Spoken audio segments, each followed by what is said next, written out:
मैं अंजना और आप देख रहे हैं JX न्यूज छत्तीसगढ़। चलिए बढ़ते हैं आज की बड़ी खबरों की ओर। शक्ति जिले के अंतर्गत ढबरा तहसील क्षेत्र के उच्च पिंडा गांव में लगे RKM पावर प्लांट की मनमानी से 6 गांव के प्रभावित हजारों किसान महिलाएं लगातार 3 दिनों से धरने पर बैठी हैं। इन किसानों के हजारों एकड़ जमीन खेती से जीविका चलते थे, जिन्हें RKM प्लांट लगने के लिए औने पौने दामों में खरीद कर अधिग्रहण किया है। यही नहीं, कई किसानों के जमीन दबाव बनाकर बलपूर्वक भी जबरन लिया गया है। जमीन लेते वक्त लोभ लुभावने वादे भी किए गए हैं। इन्हें मूलभूत सुविधाएं, शिक्षा, स्वास्थ्य जैसे कई सुविधा देने के लिए भी कहा गया था। प्लांट को चालू हुए लगभग 11 वर्ष हो चुके हैं, लेकिन किसान आज तक कुछ नहीं। कारण बहुत सारे हैं, इसलिए जरूरतमंद किसान सुविधा लाभ से वंचित। किसान 3 दिनों से लगातार 13 सूत्रीय मांगों को लेकर बैठे हैं। साथ ही चंद्रपुर क्षेत्र के कांग्रेस से विधायक राम कुमार यादव अपना पूरा समर्थन देकर किसानों के साथ धरने में बैठे हैं। JX न्यूज के लिए दिनकर भास्कर की रिपोर्ट। हमारी मांग जो है 13 बिंदु में, उस 13 बिंदु के मांग को लेकर के हम धरना प्रदर्शन कर रहे हैं। इसमें हमारी पहली मांग है, हमारे जो वर्कर भाई हैं जिनको आज तक 2010 से आज तक 8 से 10 हज़ार रुपये पेमेंट दे रहा है, और उस पेमेंट के बारे में हमने लिखा है कि आज हमें 20 से 25 हज़ार रुपया भुगतान किया जाए। उसके बाद दूसरी मांग है, अनुकंपा नियुक्ति को बंद कर दिया है, अनुकंपा नियुक्ति दिया जाए। देखिए, RKM कंपनी यहाँ पर पावर प्लांट जो स्थापित हुआ है, ये 2006-7 से लगातार यहाँ पर इन गतिविधि और आज यहाँ पर ये स्थिति है। मेरे जानकारी के अनुसार मुझे ऐसा लगता है कि पावर प्लांट तो कितना आया है और कितना आएगा, लेकिन इतना घटिया मानसिकता जो लेबर के लिए रखता हो, जो कभी एक जो कर्मचारी के लिए कभी नहीं सोचता, सिर्फ अपने फायदे के लिए सोचता है, उस कंपनी का नाम है RKM कंपनी। आपके माध्यम से पूरे देश के लोग और पूरे प्रदेश के लोग देखेंगे आपके चैनल के माध्यम से।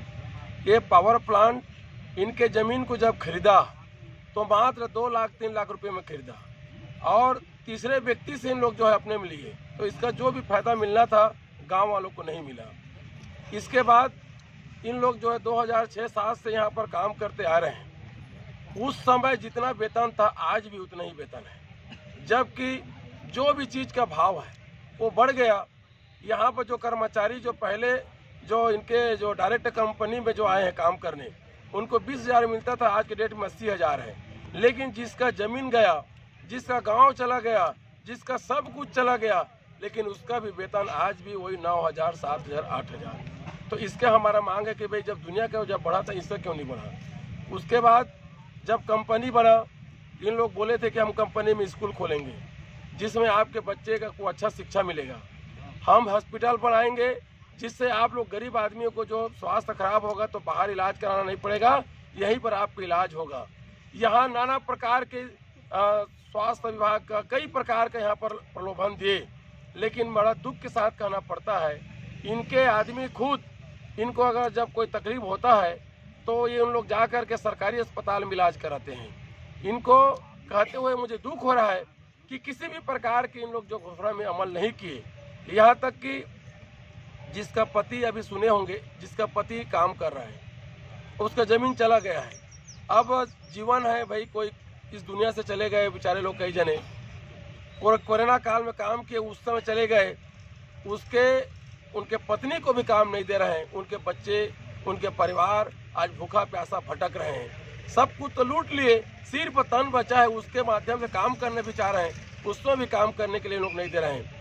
इन लोग पावर प्लांट के लिए जो राखा डैम बनाए हैं, जो पानी का डैम बनाए हैं, उससे रीस करके और बहुत सारा ज़मीन प्रभावित हो रहा है, उसका एक फुटी कौड़ी जमीन पैसा नहीं दे रहे हैं। यहाँ तक कि कुछ लोग आंदोलन किए, उस आंदोलन को दबाने के लिए उनके नाम में FIR कराया।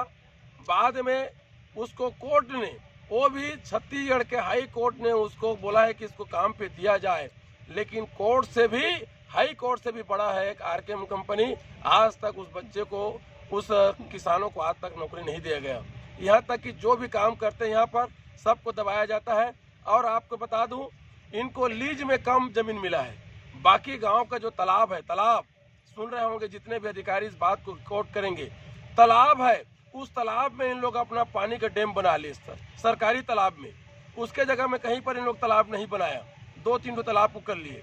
उसी प्रकार से आज जितने भी जो जमीन है, गौचर जमीन, आज कहीं पर कोई गरीब आदमी या रायपुर हो, बिलासपुर हो, कोई 1 डिसमिल 2 डिसमिल कब्जा किया है, उसको जेसीबी में तोड़ रहा है।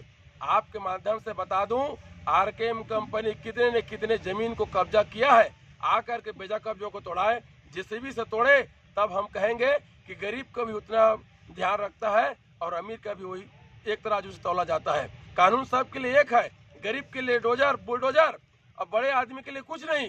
ये सब बातों को लेकर के हम लोग आंदोलन में बैठे हैं और जल्द से जल्द आरकेएम कंपनी के जो मैनेजमेंट है उनको सद्बुद्धि दे और जो गरीब आदमी के खून पसीना से ये कंपनी आगे बढ़ रही है उस गरीब का भी ध्यान दे, ये हमारे मांग है।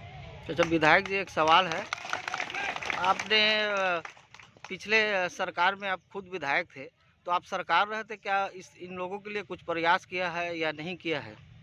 आप भी देखे होंगे, गूगल में सर्च करेंगे तो आप भी मिलेगा। मैं पहला विधायक हूँ जो सदन के अंदर भी सत्ता पक्ष के विधायक होने के बावजूद भी, चूँकि मैं जान रहा हूँ उद्योगपतियों का ताकत बहुत बड़ा होता है। इस कलयुग में कहा गया है पैसा बहुत बड़ी ताकत होता है, तो इसलिए मैं जान रहा था। उसके बावजूद भी आरकेएम कंपनी हो, डीबी पावर प्लांट हो, जहाँ भी कंपनी है, उसका अगर आवाज़ सदन के अंदर में आज भी गूंज रहा है, मैंने कहा था जाओ देखना गरीब आदमी कितने तकलीफ है।